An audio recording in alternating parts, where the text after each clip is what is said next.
Hello, everyone, and welcome to another episode of Trek Canon, where today we're going to be doing a review of Season 3, Episode 6 of Star Trek Picard entitled The Bounty.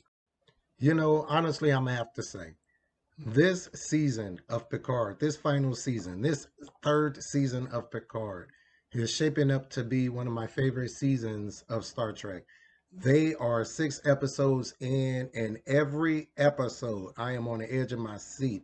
Look, this episode right here had so much going in it. I have no idea how they crammed it all into one episode. They had just all the great things going on in current Trek with all of the Easter eggs and nostalgia that they threw into this episode right here. Look, I'm telling you, this episode had it all. So let's get right into it, man. Look, so we pick up, man, they trying to still figure out what the weapon was that the Changeling stole from the Daystrom Institute. They still trying to, Picard is still trying to form a relationship with his son, who's just discovered he has Ironic syndrome as well, and Dr. Crusher is explaining that for his blackouts and everything like that after she's done her scan. Picard's feeling a little bad about that because he thinks that not only did he not have a relationship with his son, the only thing that he passed on to his son was his bad genetics. The people from the other vessel, the Shrike, right, commanded by Captain Vatic. Now, made a mistake in my last video where I assumed that when she cut off her hand that she was communicating, that she was an actual Romulan communicating with a changeling that was attached to her, for surveillance and spying and stuff like that, which I thought was cool. But come to find out, Vatic is an actual changeling, man, and she's basically like, look, if we can't figure out where they are, then by the way, dude, you gotta die. And by the way, if we can't figure out where they are, then we gonna have to go out to their loved ones, man. She took a straight up mob approach. We gonna find their loved ones, anybody who harbor them. She pulled that Firefly maneuver. But we do get a moment in this episode to do some more character development. Like I was saying, the relationships between the characters. Now, in this particular episode, Worf and Rami, whatever, she makes it aboard. They all make it aboard the ship. Man, introductions are made. Commander Riker and Worf still got that little friendly feud that they be having that Worf don't be really wanting to have none of. You know what I mean? But because he's more of a pacifist now, Riker really getting in on him. But I like the way that Admiral Riker was like, "Yo, did you get the wine and everything like that?" And Wolfer is basically like, wine. That stuff is like sour mead. They're basically like gross. But this is the dude who thinks that prune juice is awesome. So Cleon taste buds is a little different. Now it's also cool how Worf, as he's explaining the changelings and what's going on, doing a debrief to everybody, how he mentions the atrocities made on both sides, and he specifically mentions the genetic warfare that the Section 31 waged on the changelings with that virus that they gave to the Great Link through Odo. So it was really cool how they circled back around on that. But that's not the only thing that they circled around back on. But we gonna get into that. So basically, they come up with a plan to say, hey, look, we're going to go over to the Daystrom Institute and we're going to we're going to break into the Daystrom Institute and figure out what's going on, man. See this manifest, see what this important weapon is that they took. And as they go to the Daystrom Institute, of course, they got to get around this AI, but remember, they're prepared for that. Now, it's cool when they beamed into this little waiting room and everything. The computer voice was basically like all nice and, hey, identify yourself, guess, and la, la, la. And so, but once they pulled that chip out of the system, one, I'm surprised that it didn't immediately kick in anti whatever invader protocol, intruder protocols, whatever then. But did you notice how irate the computer got? Like, yo, identify yourself. Worf practicing deceit. Look, Worf has always been an honorable man, but of course he's going to have to learn how to be deceitful, which should be a concept that's well known in the Klingon Empire, but it's shunned, I guess, so a lot of people don't practice it. Most notably, the Duras people. It's shunned.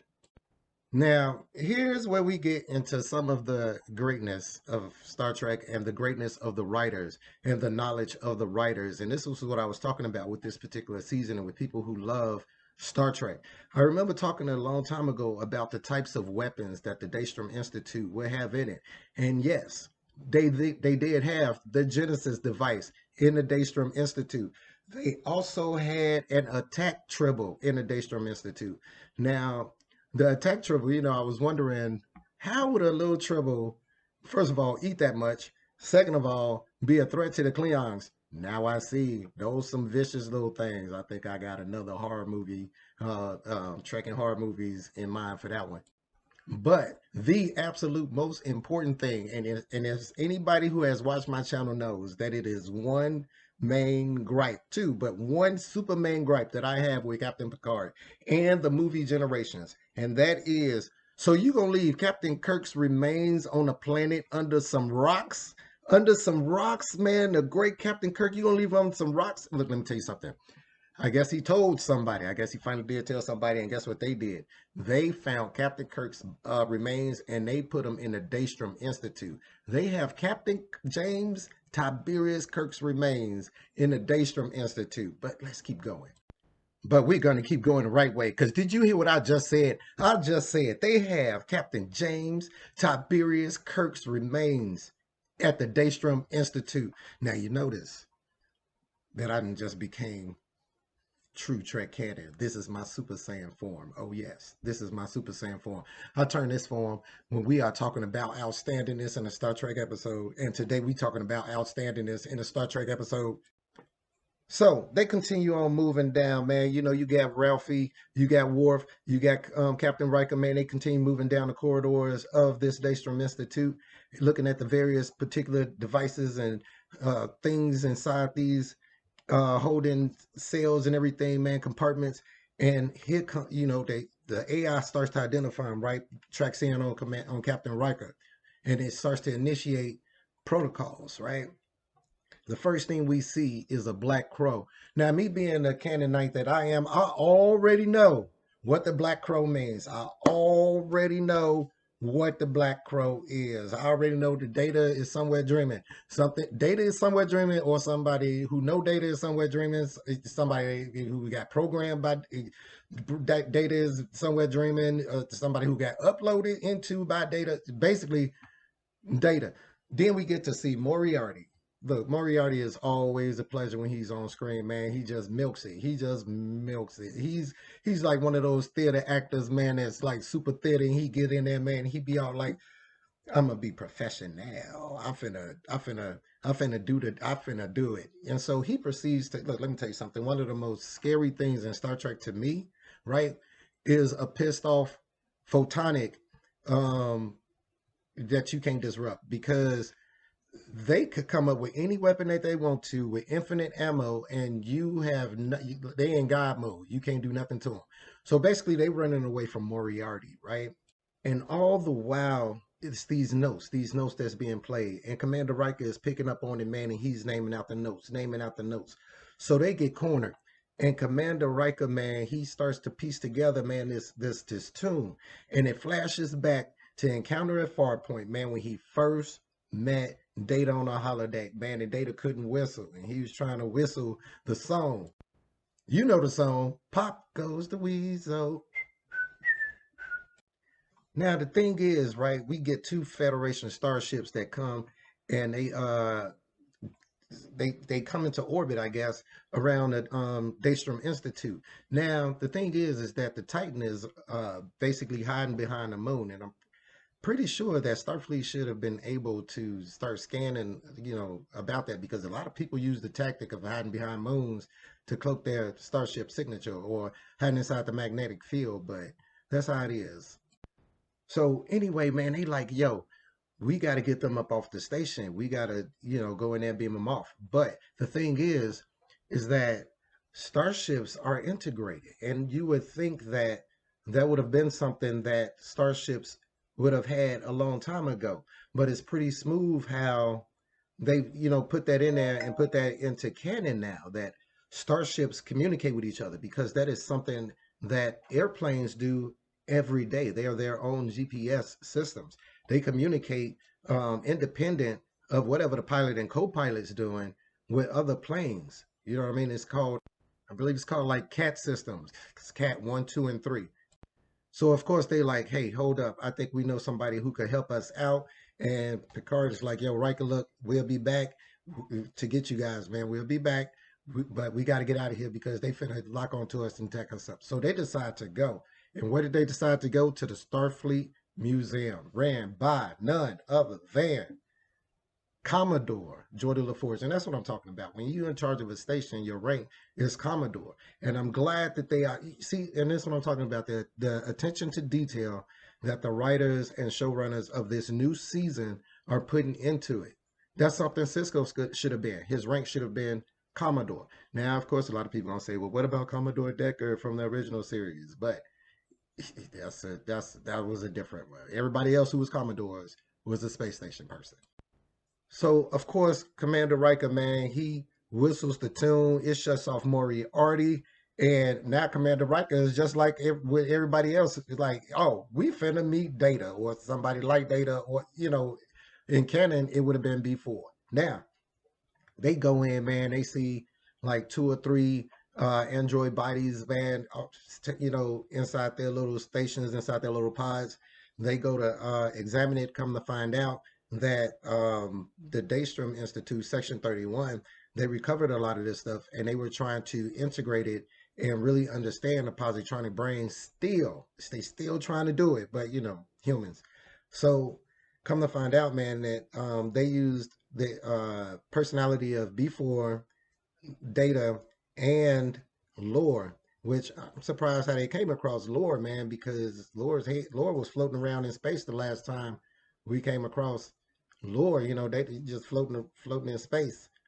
Well, we don't even know what the Borg did with them, but I'm pretty sure Starfleet. But anyway, they ended up all three of these personalities with inside this one automaton.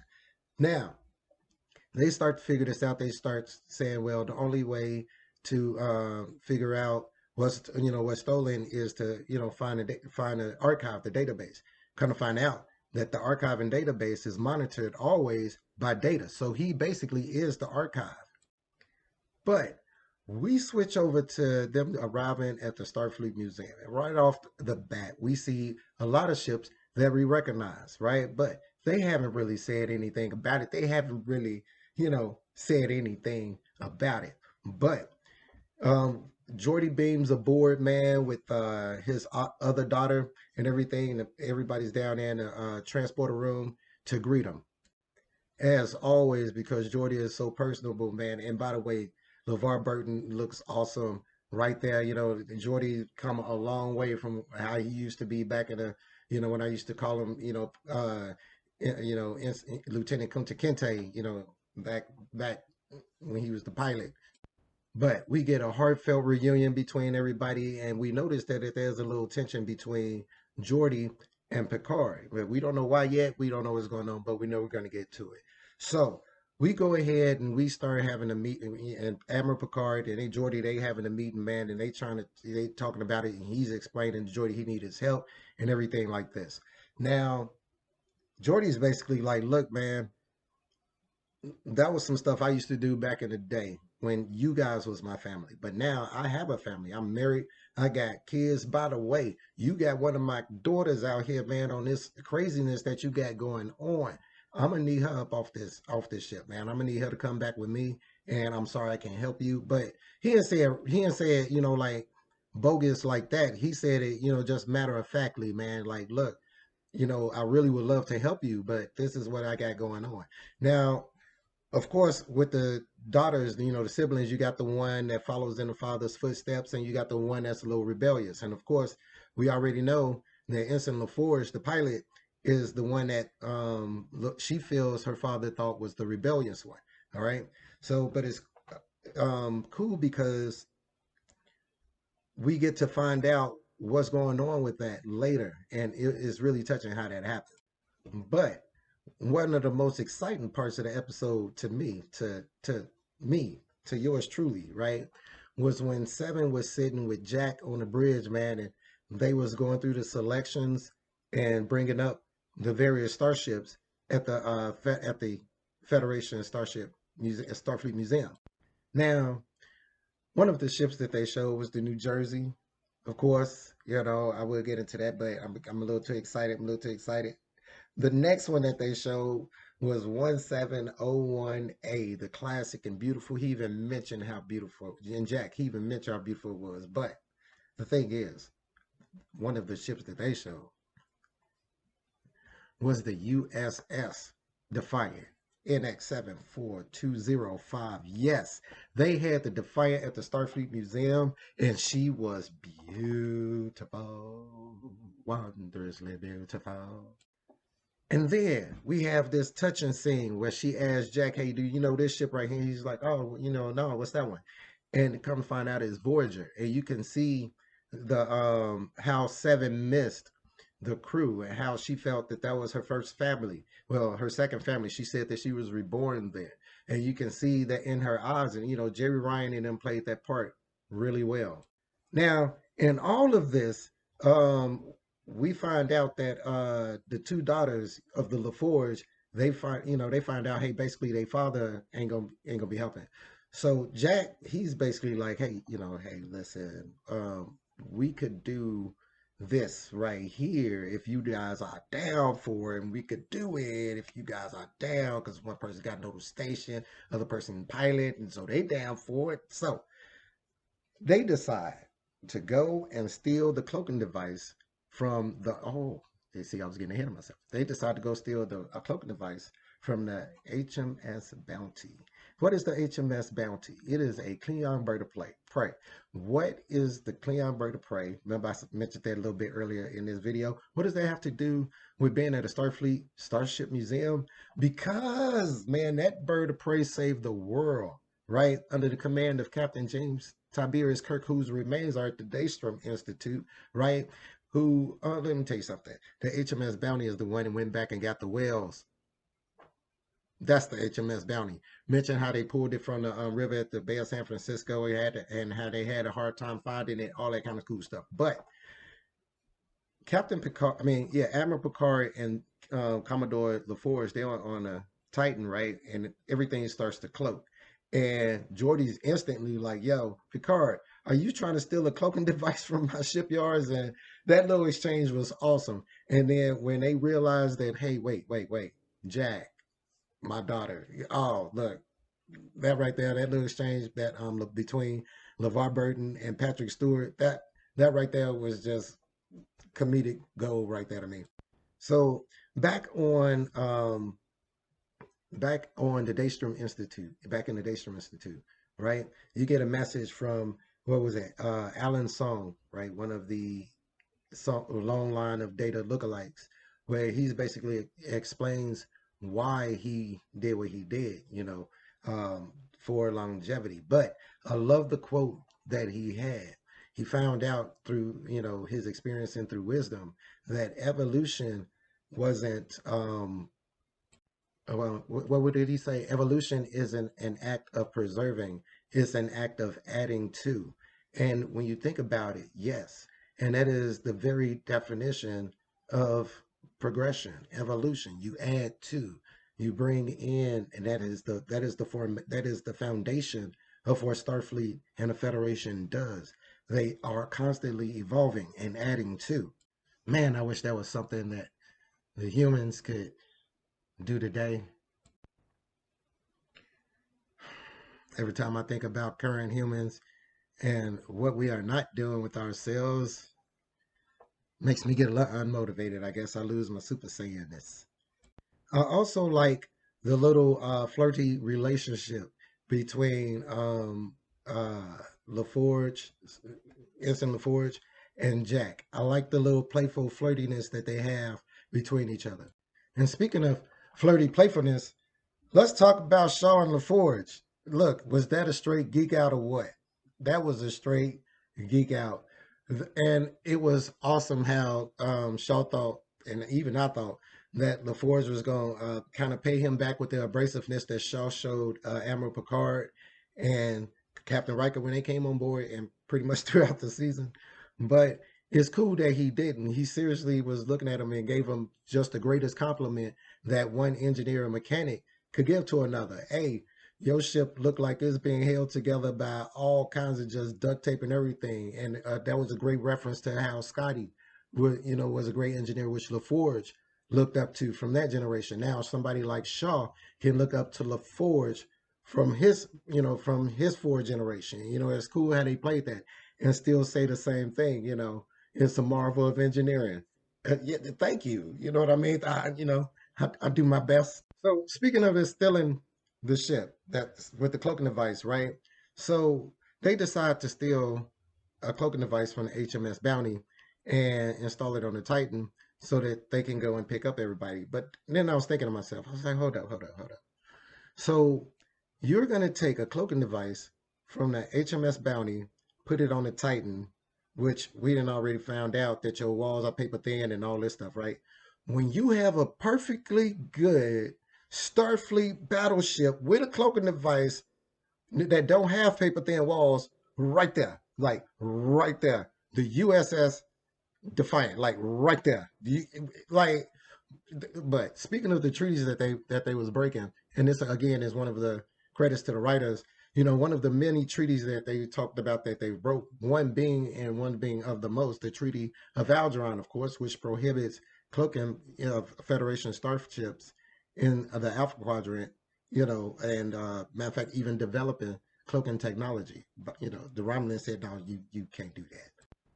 So, man, by this time, back on the Daystrom Institute, the security from the starships that's in orbit decides they finally could break in. They got to disconnect data.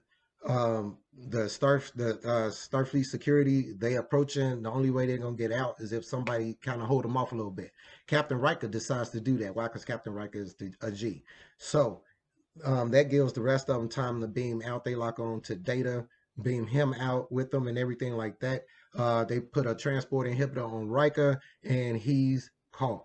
All right. So Worf promises that he's going to go back and get him. But I know, look, I was waiting on how Geordi would see, how he would react when he's seeing data. And it did not fail. Look, homies forever. And you think your lifelong homie is dead, and this might be him transporting on the transporter, man. Come on. Who wouldn't be like, oh snap, man? And then if anybody couldn't put data back together, reactivate data, if anybody could do that, it's gonna be LaForce, because LaForce, or and second only the Crusher. Look, Data and Crusher didn't put data back together so many times and fix data so many times and analyze data so many times that it's like just any other is like butter to them. But the person beating up Commander Riker during the interrogation, turns out that's Vatic. She kills the security dudes that's witnessing this, and she takes Commander Riker aboard the Shrike. And he's basically like, look, I ain't telling y'all nothing, man. Ain't nothing y'all could do to me. I ain't telling y'all nothing. Yo mama, uh, and yo mama too, if you got one. If you don't got no mama, then yo mama anyway. So, cut. He has to put pause to that because, man, who does he see in a cell? Deanna. Now, a lot of people gonna think, oh man, what he gonna do? Look, let me tell you something. That was the absolute worst person that they could have brung aboard that ship to lock in the cell. That was one of the worst people that you could have brought aboard. Look, I remember this one time, Roxana and Deanna and Commander Riker was locked in a cell aboard a Ferengi ship, right? Well, was it? Yeah, they had got kidnapped, right? The Ferengi Damon had kidnapped Luoxana, right? And Commander Riker and Luoxana and Deanna were collateral, but they were prisoners on there as well. But you got an empath with a cunning dude like Riker, who both of them know each other real well, and you think you finna have a nice, decent time keeping them? Nah, you kidnapped the wrong person. Trust me on that. Anyway, thank you guys for watching this episode. I love this episode. I'm sorry this went a long way, but it was so much to talk about in this episode, and I just had got a little giddy. But yes, I did say giddy. Don't judge me. But thank you guys for watching. Please subscribe to the channel if you haven't. And as always, peace, recycle, and say the whales. You guys be cool.